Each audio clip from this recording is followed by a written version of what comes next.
స్వామివారికి చిలకర పిల్ల కార్యక్రమం జరుగుతుంది. అందరూ చూసి నమస్కరించగలని మనం చేస్తున్నామమ్మా.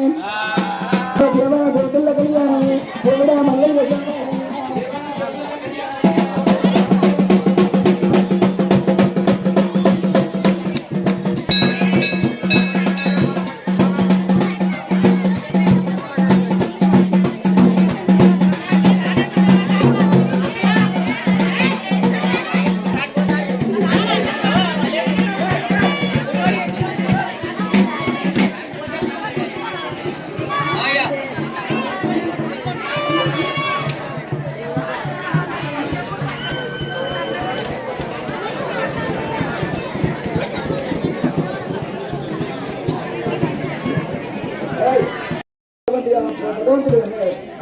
అదే ప్రకారంగా నలుగురు మావలినాథ పూజారులు కావాలి. మరి అటువంటి గట్టు తీర్థంలా మన అటువంటి మల్లన్న దేవస్థానంలా గట్టు మల్లన్న దేవస్థానంలా గొల్లెల్లే ఒగ్గు పూజారులు, దుబ్బ మల్లికార్జున స్వామి దేవస్థానంలా కాపోళ్ళే మామలు కాబట్టి కాపోళ్ళే పూజారులు. అదేవిధంగా ఐలవల్లి దేవస్థానంలో బ్రాహ్మణుల పూజ, కుమరవల్లి దేవస్థానంలో బల్వెల్ల పూజ. నలుగురు అటువంటి భార్యలు, నలుగురు మావలే పూజారు. భగవంతునికి నలుగురు మావలే పూజారు. అదే ప్రకారంగా మరి అటువంటి రాచపల్లి మల్లన్నపల్లె గ్రామాలకు మన రెండు గ్రామాల మధ్య ఉన్న ఈ దేవస్థానం ఎంతో ప్రాచుర్యం పొందిన దేవస్థానం. ఇది గత 700-800 సంవత్సరాల క్రితం భగవంతుడు మాత్రం కొమల్లపల్లి గోవర్ధనగిరికి వెళ్ళి వచ్చేటప్పుడు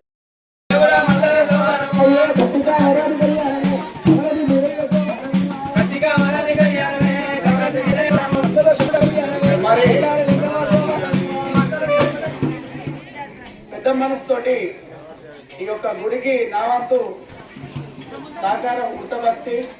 ఏదన్నా సిమెంట్ పని వేయించినప్పుడు గుడి దగ్గర నాకు ఒక ఫోన్ చేస్తే 20 సిమెంట్ బస్తాలు పంపిస్తానని మరి ఒప్పుకోవడం జరిగింది. కందికొండ సాయిలు, భార్య స్వరూప, గడ్డివానిపల్లి వాస్తవ్యులు 20 సిమెంట్ బస్తాల దాత కందికొండ సాయిలు, స్వరూప, వారి సెల్ నంబర్ కూడా ఇవ్వడం జరిగింది.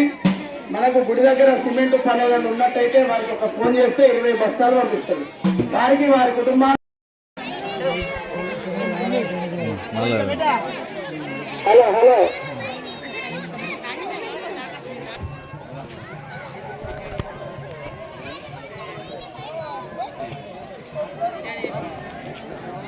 భక్తులు కొబ్బరికాయలు వచ్చిన వాళ్ళు పట్నం ముందట ఆ మెట్ట మీద మంచిగా దండం పెట్టుకొని కొట్టాలి.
నేను మళ్ళా రాబో ఏం లేదు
ఇల్లంతకుంట మండలము కరీంనగర్ జిల్లా రాచపల్లి గ్రామంలో శ్రీ గట్టు మల్లికార్జున స్వామి దేవస్థానం వద్ద అగ్నిగుండాలు. ఓకే, అగ్నిగుండం నుంచి వెళ్ళి భక్తులు నడుస్తున్నారు, మీరు స్వామివారు మీరు కూడా నడుస్తున్నారు అంటే దేనికోసం నడుస్తున్నారు? దేనికోసం అంటే భగవంతుడు శ్రీ మల్లికార్జున స్వామి గోవుల కొల్లపురి పట్నము ఆదిరెడ్డి సోదరి అమ్మవారు నీలమదేవి గర్భాన పుట్టడు. ఆ తల్లికి ముదుగాలు 6 రోజులు పుట్టిన తర్వాత అష్టదరిద్రం వస్తుంది. ఈ భగవంతుడు మల్లికార్జున స్వామి కర్ణాల కందుల కళ్ళంలో గంగరది ఒడ్డున ఈతాకుల ఇళ్ళల్లో తాటాకుల దళ్ళల్లో ఉడతాడు. భగవంతుడు వాళ్ళను పేరుగు తెస్తాడు. ఆ తర్వాత పెద్దవాళ్లకు 6 రోజులు కళ్యాణం చేస్తే మేనవారి పిల్లలు తీసుకొచ్చి కళ్యాణం చేస్తారు. ఆ మేనవాళ్ళల్లా అందరికంటే పెద్దది ఉరళక్కమ్మ. ఆ భగవంతుని మీద కక్ష కడుతుంది. భగవంతుడు కక్ష చేయడం ఏంది, మేము పని చేయడం ఏందని కక్ష కట్టి ఆ భగవంతుడిని ఆరాప ఘోర అష్టాప కష్టాలు పెడుతుంది. భగవంతుని మీద నా కొంగు పట్టుకొని లాగిండని చెప్పి భగవంతుని నిందబెడితే భగవంతుడు ఆ యొక్క అగ్నిగుండం పాలవుతాడు. ఆ తల్లి ఉరళక్కమ్మ అగ్నిగుండంలోకి వెళ్ళి దాడితే సత్యవంతుడని నమ్ముతా, లేదంటే నా కొంగు పట్టుకుని గుమ్మగులాడినని నమ్మాలని చెప్పి దేవాన దేవతలు అంటే, అదేవిధంగా భగవంతునికి అగ్నిగుండము తోడి అగ్నిగుండంలోకి వెళ్ళి భగవంతుని నడిపిస్తారు. సత్యవంతుడు అయ్యేపటికనే భగవంతుడు అగ్నిగుండంకి వెళ్ళి దాడతాడు. అదేవిధంగా ఈ యొక్క అగ్నిగుండం ప్రాముఖ్యత ఏంటంటే, ఈ భక్తులంతా అదేవిధంగా మేము కూడా ఆ యొక్క భగవంతుడి కృపకు పాత్రలము కాగలనని ఈ యొక్క అగ్నిగుండం దాటడం జరుగుతుంది.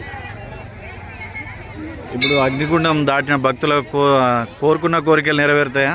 ఆ భగవంతుడు కోరుకున్న వారికి కొంగున బంగారమయ్యి కొడుకుల పొలములు ఇచ్చుకుంటూ, అడిగిన వారికి ఆడబిడ్డల పొలములు ఇచ్చుకుంటూ, వచ్చిన భక్తులను వారికి అష్టైశ్వర్యాలు ఆయురారోగ్యాలు ప్రసాదించుకుంటూ ఎల్లవేళలా కాపాడుకుంటూ ఉంటుండే. కాబట్టే ప్రతి ఏటా ఈ జాతర అనేది పెరుగుతూ వస్తున్నది. దాతలు అధికంగా పాల్గొంటున్నారు. ఈ యొక్క గుడి విశిష్టత ఏంటంటే, భగవంతుడు శ్రీ మల్లికార్జున స్వామి రాచపల్లి గట్టు యందు నెలకోవడానికి కారణము కోమల్ల గోవర్ధన గిరి. ఆ యాలాల గట్టుకు గంగా స్నానానికి బయలుదేరి వస్తుంటే ఆ భగవంతుడు కనుకనేమి ఈ యొక్క గుట్ట చూసి దీని మీద అడుగు మోపడం జరిగింది. అప్పుడు ఈ గుండు 3 చెక్కలుగా చిరచిరన పలిగి గుండు లోపల శివలింగమై నెరసిండు భగవంతుడు గట్టు మల్లికార్జున స్వామి. గత ఎన్ని సంవత్సరాలుగా మీ గ్రామంలో ఇది జాతర జరుగుతుంది? గత 800 సంవత్సరముల నుంచి వెళ్ళి ఈ జాతర జరుగుతున్నట్టు మాకు తెలుసు. మా పూర్వీకులు మాకు చెప్పినారు, అది నిజము. అంటే ఇప్పుడు ఓన్లీ ఆదివారమే జరుగుతుంది? ఎప్పుడు ఏ ఆదివారం జరుగుతుంది? ఈ పెద్దపట్నము ఈ అగ్నిగుండాల మహాజాతర ఎప్పుడంటే ప్రతి ఉగాది ముందు ఆదివారం. ఆ ముందు ఆదివారం నాడు ఈ పెద్దపట్నము అగ్నిగుండాల విశిష్టత. ఓకే, భక్తులు అయితే కోరిన కోరికలు తీరవడానికి కొంగు బంగారంగా ఉంటుంది. భగవంతుడు ఖచ్చితంగా సహాయకారమై ఉంటాడు, ఇళ్ళవేళ తోడునే ఉంటాడు. ఇక్కడికి వచ్చిన భక్తులకు ఇప్పటికి రాచపల్లి మల్లన్నపల్లి భక్తులు అందరూ బాగుంటున్నారు.